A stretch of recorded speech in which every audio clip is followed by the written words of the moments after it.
Hello students, here Himali Shah. Today we are going to learn about the features of Java. So first, that is the object oriented, platform independent, simple, secure, architecture neutral, robust, portable, multi-threaded and interactive. So these are the features of Java. So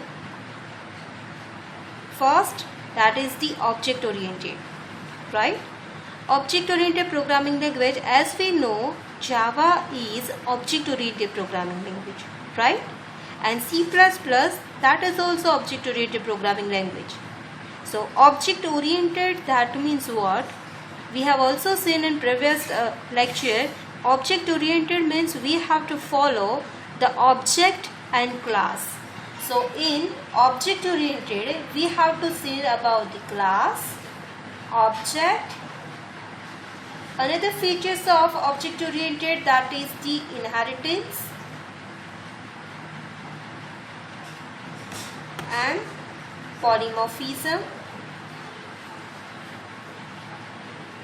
and encapsulation. Right? So these are the features of object oriented programming language. Right? The next, platform independent. Why Java is so popular right now? That is the main features, platform independent. Right? So platform independent means we can say that write once, run anywhere. Okay, write once and run anywhere. Right, means changes and upgrades in the operating system, processes and the system resource will not force any changes in Java programs. Right, so because of this reason, it is the most popular programming language. Right, now we can download the Java applet from the remote computer onto our local system via internet and execute it locally. Okay, so this makes the internet extensions of the user's basic system, providing the practically unlimited number of accessible applets and applications. Okay, platform independent means what? That the Java code converts into the byte code. This is by the compiler. Means Java code once compiled, that is converted into the byte code, right? And using the interpreter, it will be converted into the machine code, right? But byte code, that is the machine independent. Mind well,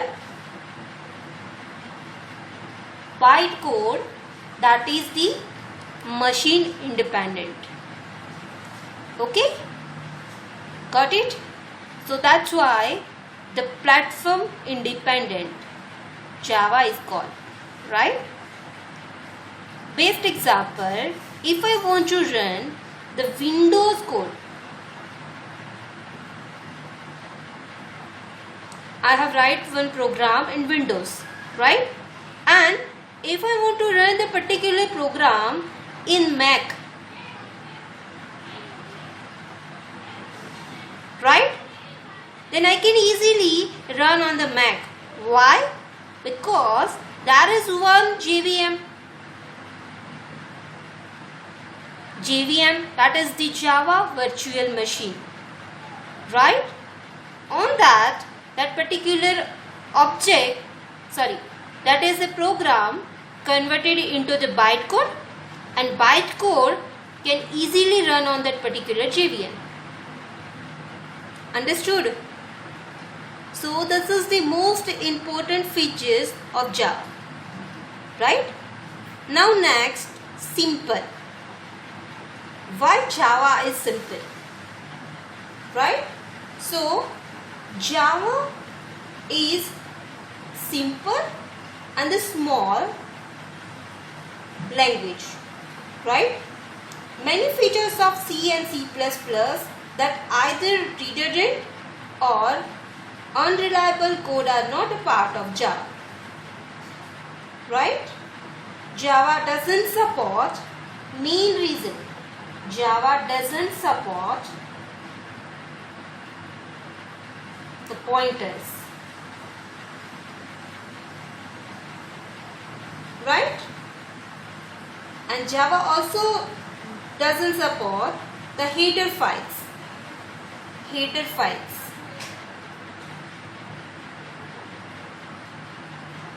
Header files and no pointers.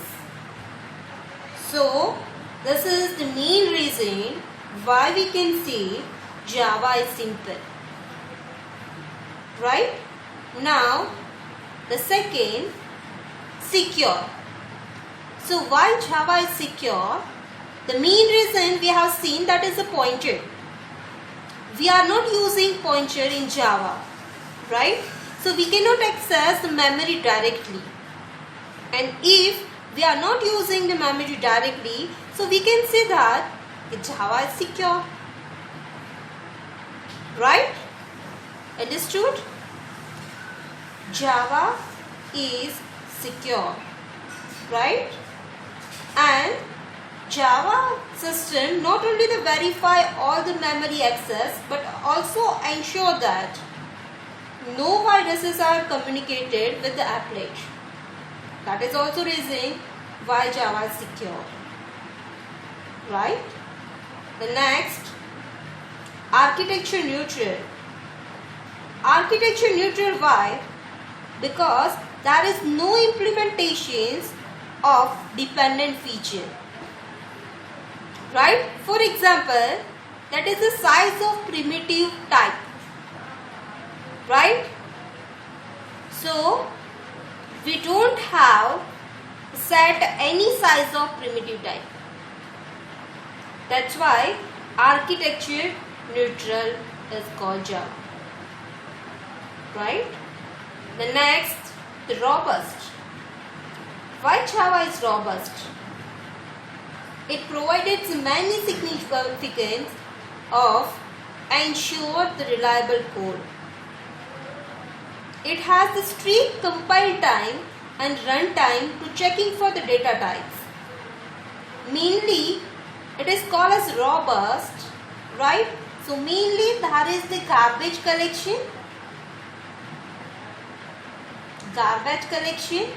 and second point, that is the exception handling.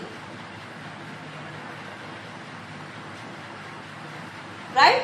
Because of these two reasons, we can say Java is robust.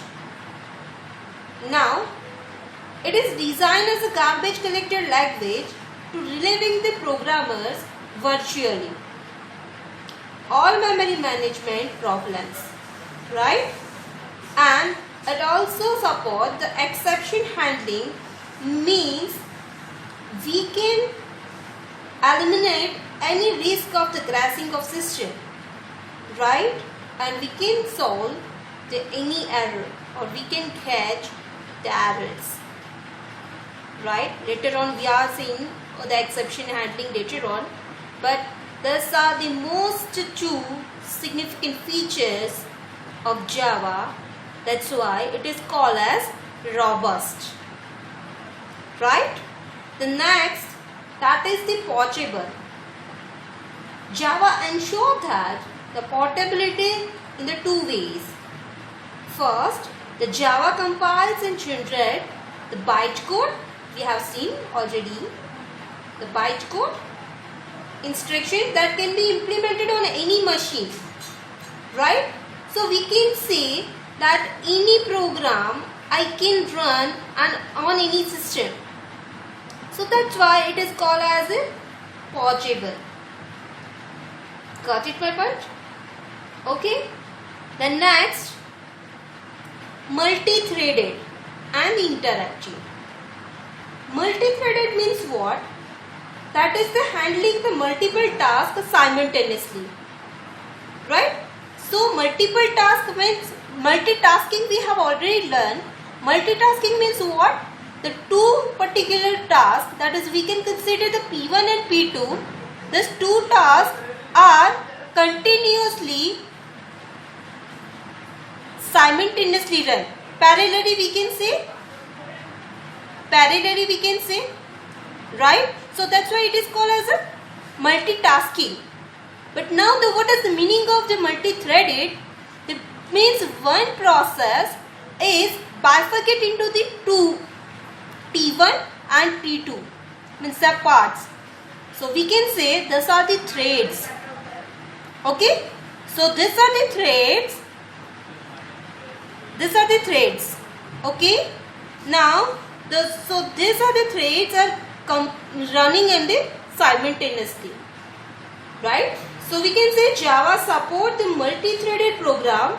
This means that we don't need to any wait for an application to finish a task before beginning another. Simple example guys, we can listen any audio clip while scrolling a page, right? And at the same time, we can download an applet from the distance computer. So this feature greatly improves the interactive performance of the graphical application, right? So we can say the Java runtime comes with the tools that support the multi-process synchronization. Multi-process synchronization. That is the most important things guys. That's why it is called as the interactive. Understood? That's why it is called as the interactive. So, those are the basic features of Java.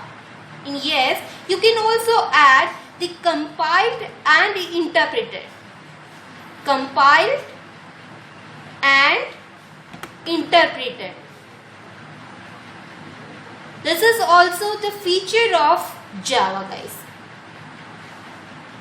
So that's it. That is about the features of Java. Hope you like this video. Thank you.